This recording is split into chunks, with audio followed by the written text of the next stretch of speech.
Hey there guys, today we're going to be testing out XCOM Enemy Within running on the 1135G7. Now you can see here the performance is pretty okay. We're hitting just slightly above 30 frames per second. 1% lows aren't looking amazing, but this is a turn-based game, and turn-based games are a lot more forgiving in terms of frame rate.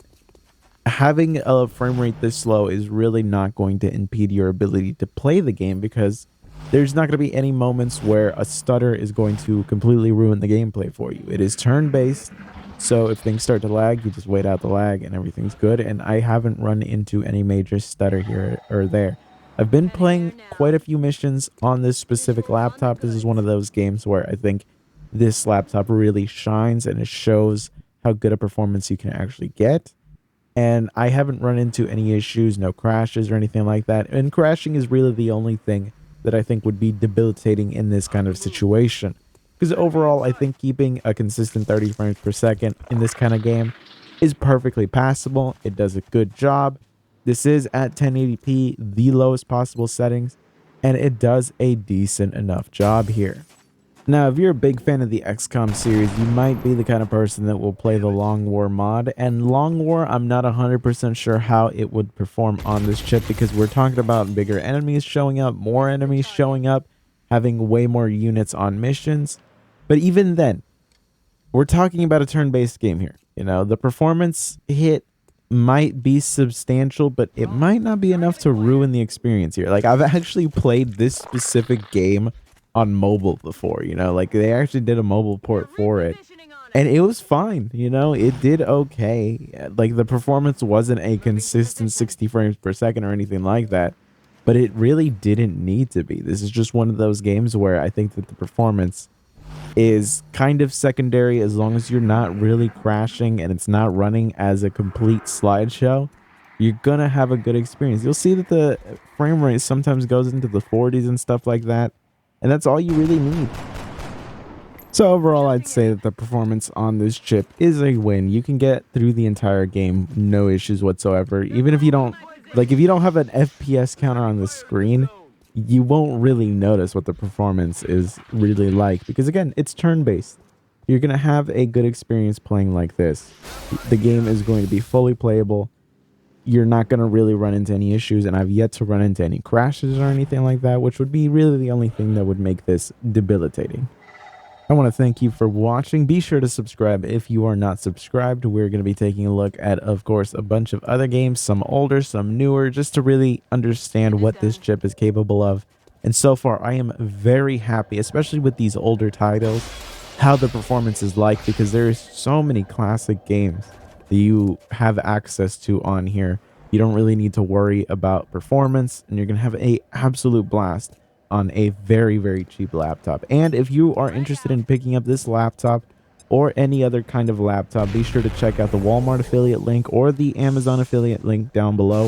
It helps support the channel, and it gives me the opportunity to get more equipment to test out. I really want to try out some other low-end chips, because this is the segment of the market that is the most exciting to me.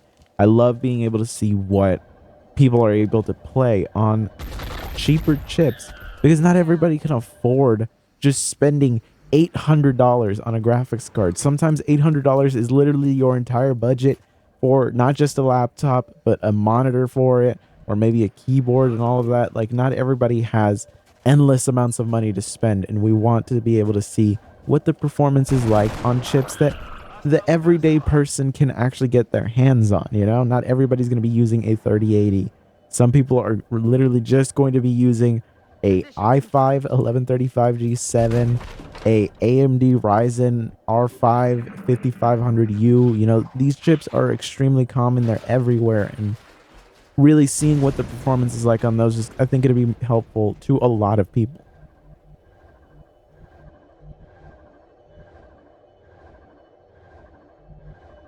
Heading out.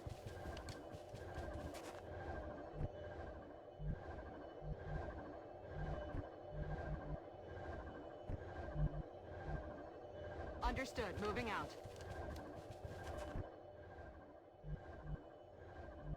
Heading to that location.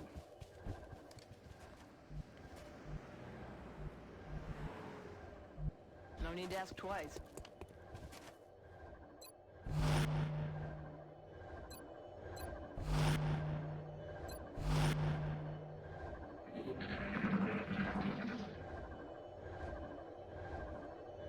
hear that?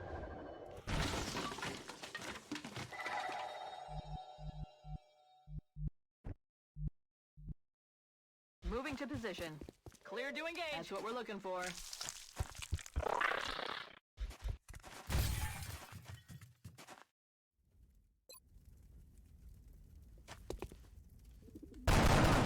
It would be preferable if we attempted to retrieve those canisters rather than destroying them.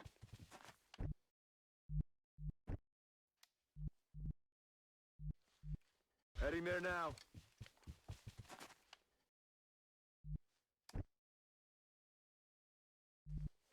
Moving to position.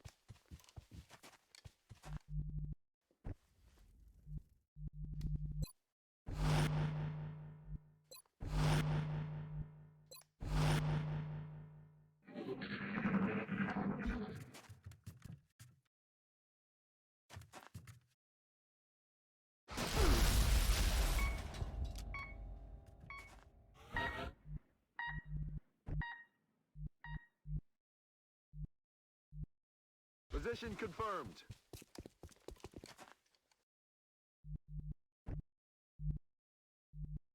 Headed there now.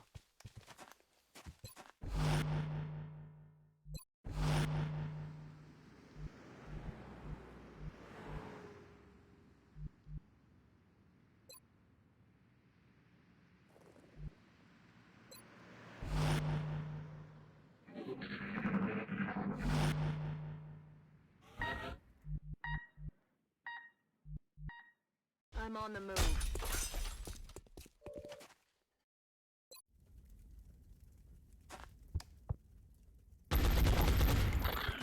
Bye-bye. Negative ammo. Mission I'm spent. accomplished.